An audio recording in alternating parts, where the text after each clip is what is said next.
You might have thought that the Constitution and the Bill of Rights covered all the bases pretty well. Unfortunately, it took another 100 years or so before we got around to writing an amendment that's probably affected your life in more ways than you probably ever knew.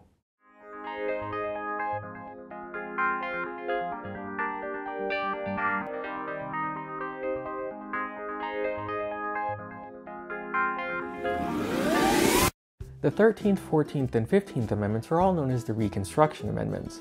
In order to regain their representation in Congress and fully rejoin the Union, the Southern states were required to ratify these amendments. I have a hot date tonight, so we're going to have to make this quick. The 13th Amendment is pretty short and sweet. It ends slavery and involuntary servitude, except as punishment for a crime, which is how prisons get away with forcing their inmates to do manual labor, which is a story for another time. The 15th Amendment is likewise fairly simple. It gave black men, former slaves, and any male, regardless of race, the right to vote. Women would have to wait another 50 years or so. Don't blame me, I wasn't there. Unfortunately, many states started, and continue, to try and find other ways to deny minorities the right to vote, like poll taxes or literacy tests or felony disenfranchisement and most recently voter ID laws, all of which disproportionately affect minorities. But again, that's another story for another time. The 14th Amendment is not so simple and includes several moving parts. Constitutional law students spend entire semesters, even years, learning about this amendment, but today we're just going to go over the important bits and how they've affected your daily life. This is the most litigated amendment in the Constitution, meaning that it's cited as the reason for more Supreme Court decisions than any other, and most of these decisions are pretty controversial. So buckle up your seatbelts, kids, because this is going to be a bumpy ride. The 14th Amendment contains 5 sections, but the meat of the amendment is contained in the first, so we're going to go ahead and spend the majority of our time focusing on that one. Now, you wouldn't think this needed to be said in the Constitution, but it did. Before the 14th Amendment, we had a bit of an issue with math and how to count people, specifically how much each person was worth, more specifically how much each black person was worth. Before 1868, each slave was worth 3/5 of a person. The 14th Amendment corrected this horrible arithmetic and made sure that each person was worth 1. The amendment also offers what is called birthright citizenship. If you're born in the United States or its territories, or born to U.S. citizen parents, you are automatically a U.S. citizen. America is one of the very few countries in the world that offers birthright citizenship, and there have been many failed attempts to repeal it. One of the main arguments against it is the idea of the anchor baby, or birth tourism. This is the idea that people who are looking for a fast track to citizenship will just have a baby on U.S. soil and subvert the normal naturalization and immigration process. This argument has existed since before the amendment was ever passed, but the first landmark case involving the issue was in 1898, when a child was born to Chinese parents living in the U.S., and the Supreme Court upheld that the child was in fact a U.S. citizen. The primary purpose of this clause was to make all former slaves into citizens, no questions asked, and to give them all of the rights and freedoms of this amendment as well as the rest of the Constitution. This amendment overturned the Dred Scott decision, which said that black people were not citizens and could not become citizens. In the years following the Civil War, once the slaves were free, many southern states tried to enact what were called black codes, in order to restrict the freedoms and privileges of the newly freed slaves based on the idea that they were not citizens. This amendment put a swift end to that idea, or at least it should have. Birthright citizenship was also granted to Native Americans on a conditional basis by this amendment, but was fully extended to them by a separate act in 1924. The 14th Amendment also extends the Bill of Rights to the states. Prior to this, only the federal government was held to those rules. The federal government could not impose cruel and unusual punishment, or try you for the same crime twice, or abridge your freedom of speech, but states could. This obvious loophole needed to be closed by an amendment. The Fifth Amendment says that no person shall be deprived of life, liberty, or property without due process of law. This seems pretty intuitive, but since this is the U.S. Constitution, it was only applied to the U.S. federal government. The 14th Amendment fixed this by adding in just a few words. No state shall deprive any person of life, liberty, or property without due process of law. This effectively extended the entirety of the Bill of Rights to the states. The Due Process Clause does much more than that, however, and it can be split into 2 main ideas. Procedural due process is the due process that we all know and love. It's a process by which you can be arrested, charged, tried, and have your rights taken away, and it's pretty straightforward. Substantive due process is a little more complicated, and it's the bit that law students spend forever trying to understand. So we're going to go ahead and try to understand it in just a few minutes. Substantive due process comes into play when it's a basic human right. not something guaranteed by the Constitution or the Bill of Rights. To try and be a little more clear, procedural due process is more about how, why, and when the government can take away life, liberty, and property. Substantive due process is more about what aspects of life and liberty can even be taken away in the first place, or how they can be limited in order to protect the life and liberty of others. As an example, let's go ahead and look at one of the most controversial 14th Amendment cases, Roe v. Wade. The right in question here is the right to privacy. As I've stated before, this isn't written anywhere. It's interpreted from several different amendments, but ultimately it's a basic human right. Specifically in this case, the medical privacy of the mother. However, the government also feels like it has the duty to protect the life of the fetus. So in order to balance these two competing basic human rights, the Supreme Court decided that a woman could seek an abortion up until the point of viability, that is, the point where the fetus could survive outside of the womb.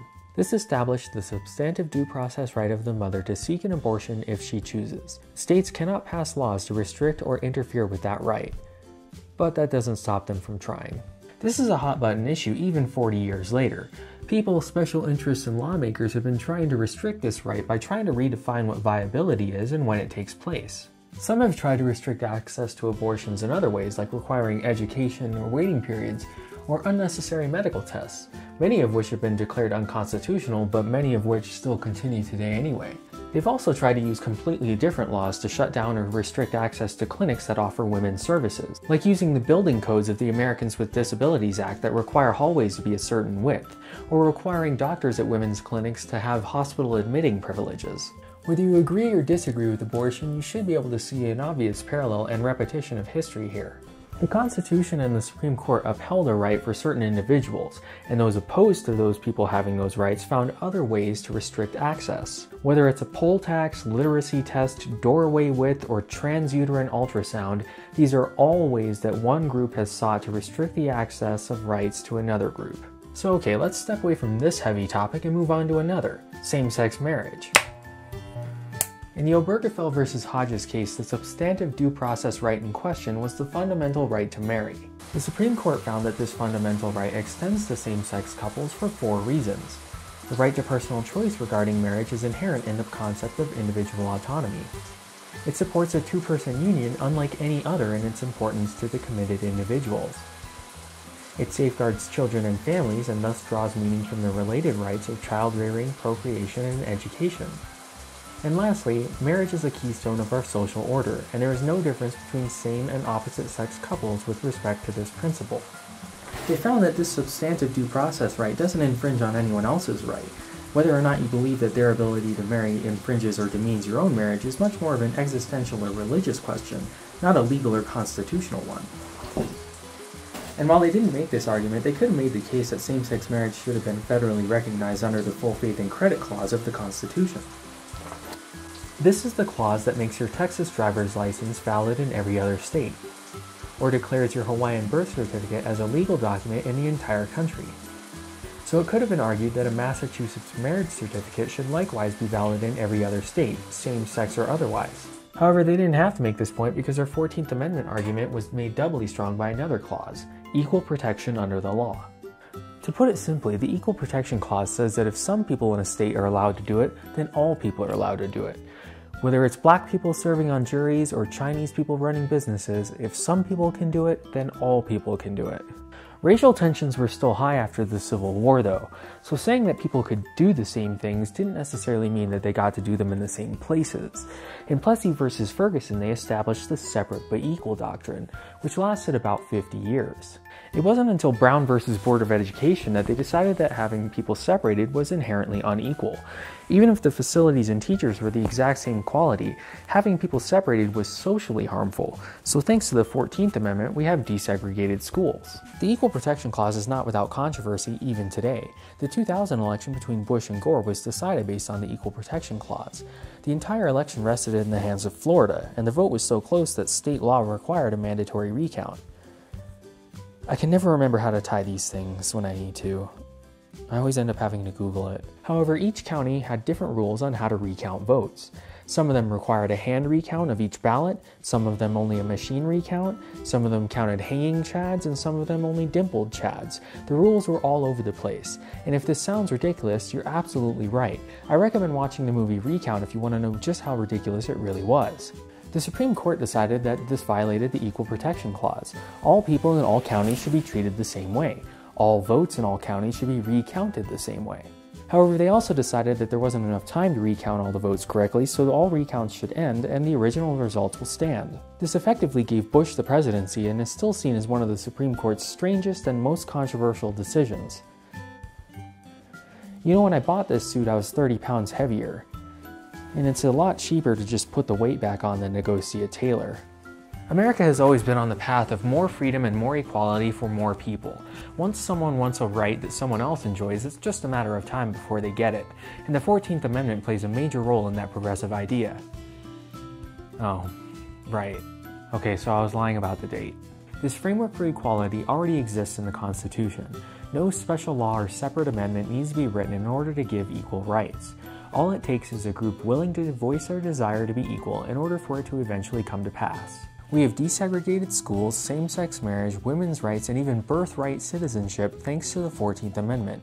And who knows what other rights will be granted or upheld based upon it in the future. So the next time you hear someone say that we can't give equality to a certain group because it would require a special amendment, or that the Supreme Court doesn't have the power to rule on basic human issues, now you'll know better. Hey guys, if you enjoyed that video or you learned something, go ahead and give that like button a click. If you'd like to see more from me, I put out new videos every weekend, so go ahead and give that subscribe button some due process. I've finally gotten around to creating a subreddit with my friend Donnie the Nuts, so go ahead and join the conversation with us over there. I'll also be live tweeting during the presidential debate Monday night, so make sure to follow me on Facebook and Twitter. I'll probably also write up my thoughts and post them to the subreddit afterwards. But in the meantime, if you'd like to watch one of my older videos, how about this one?